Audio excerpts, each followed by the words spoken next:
The drama around the spectacular rise and epic fall of flexible workspace provider WeWork was so intense, it garnered its own Apple TV Plus show called We Crashed.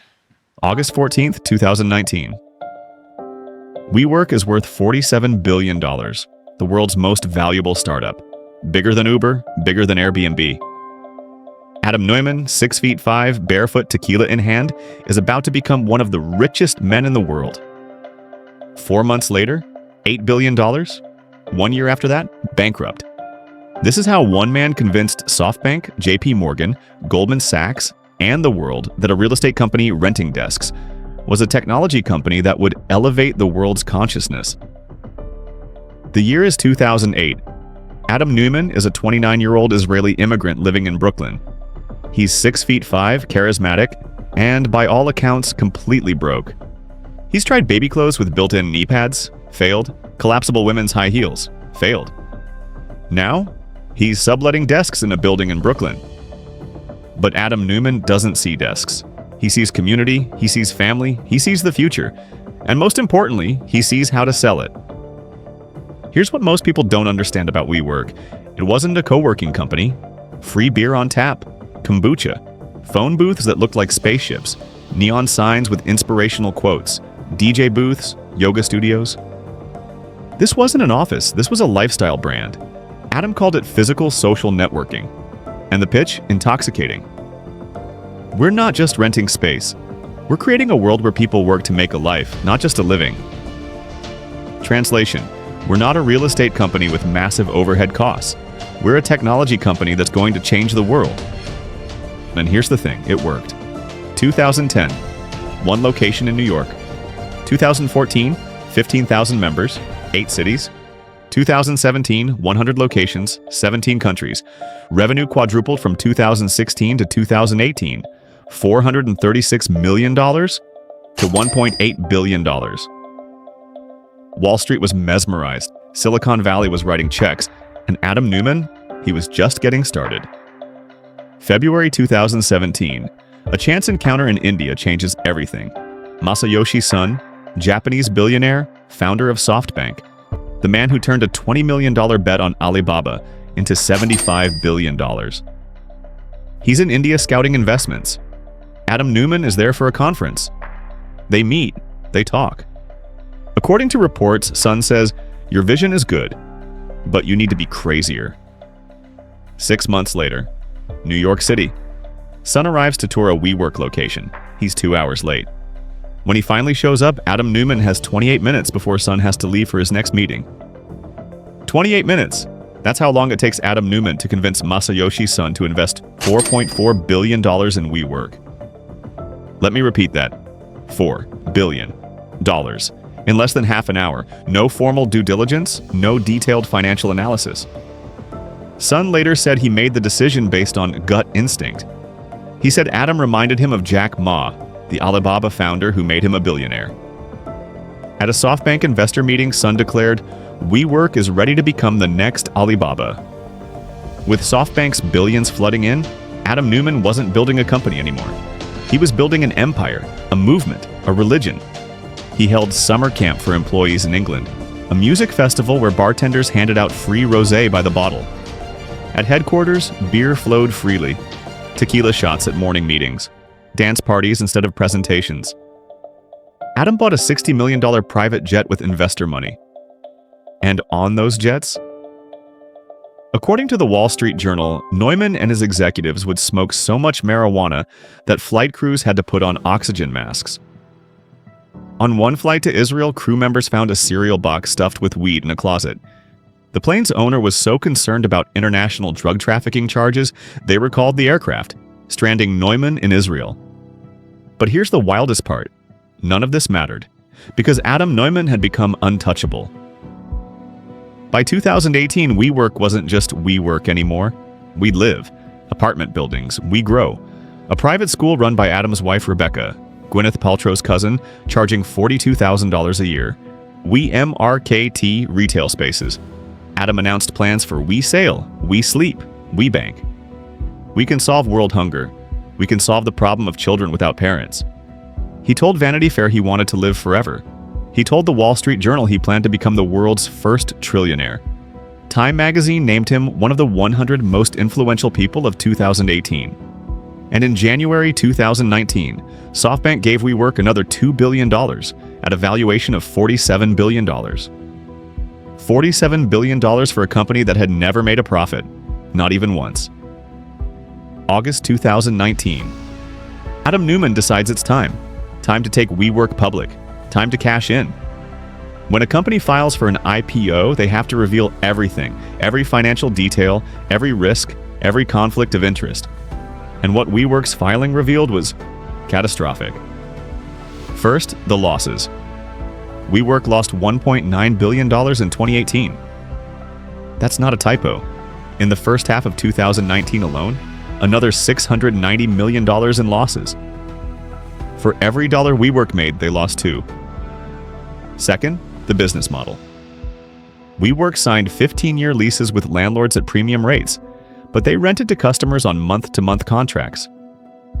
Translation: WeWork was on the hook for $47 billion in rent, but only had guarantees for $4 billion in revenue. That's not a business model, that's a ticking time bomb. But the real shock? Adam Neumann had been treating WeWork like his personal piggy bank. Conflict number 1. Adam bought buildings, then leased them back to WeWork at inflated prices, making millions in profit from his own company. Conflict number 2. Adam trademarked the word we, then sold the trademark to WeWork for $5.9 million. He later returned the money after backlash, but only after it became public. Conflict number 3. In the years before the IPO, Adam cashed out $700 million in WeWork stock, while telling employees to believe in the mission, while telling investors we're just getting started. Conflict number 4. WeWork loaned Adam millions of dollars for personal expenses. The company that was hemorrhaging money was funding their CEO's lifestyle. As the IPO prospectus circulated, Wall Street reacted.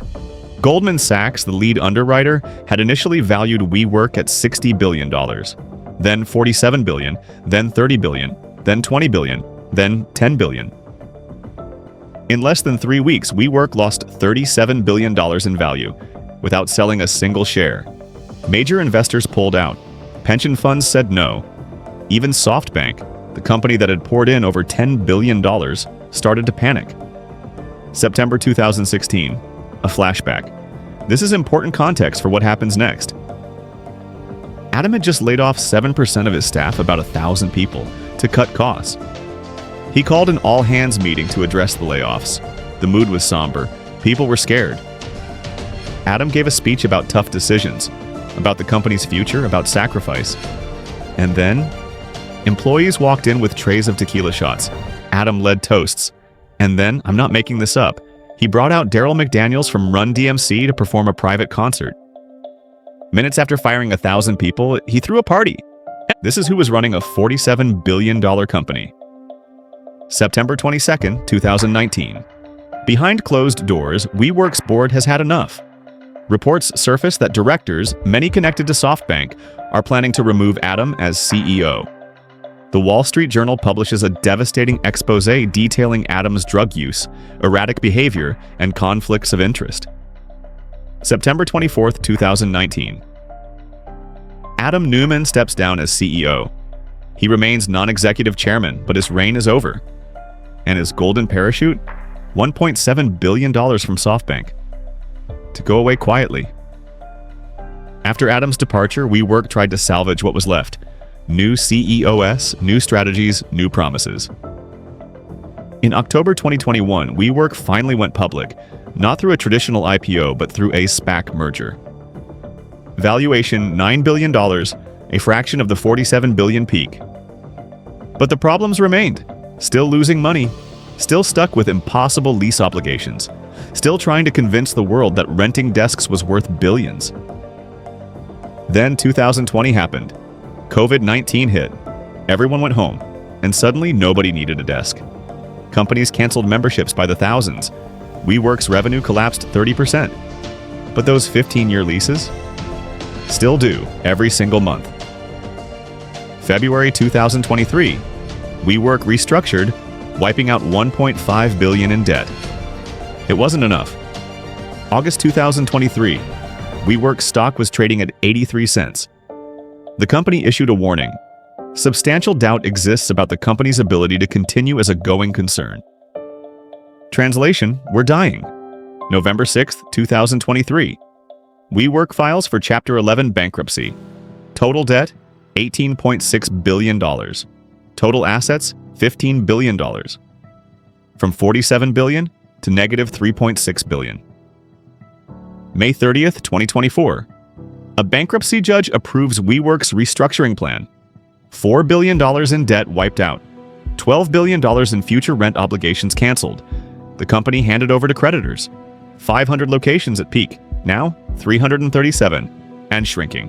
So who paid for Adam Neumann's $47 billion delusion? The employees.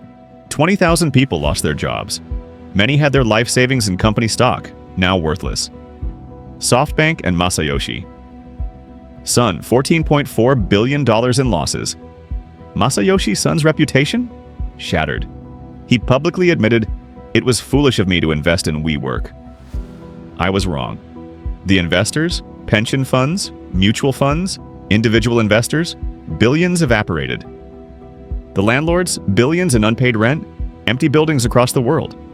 And Adam Neumann, he walked away with $1.7 billion. Let me say that again. The man who destroyed a $47 billion company left with $1.7 billion. Here's what nobody wants to admit.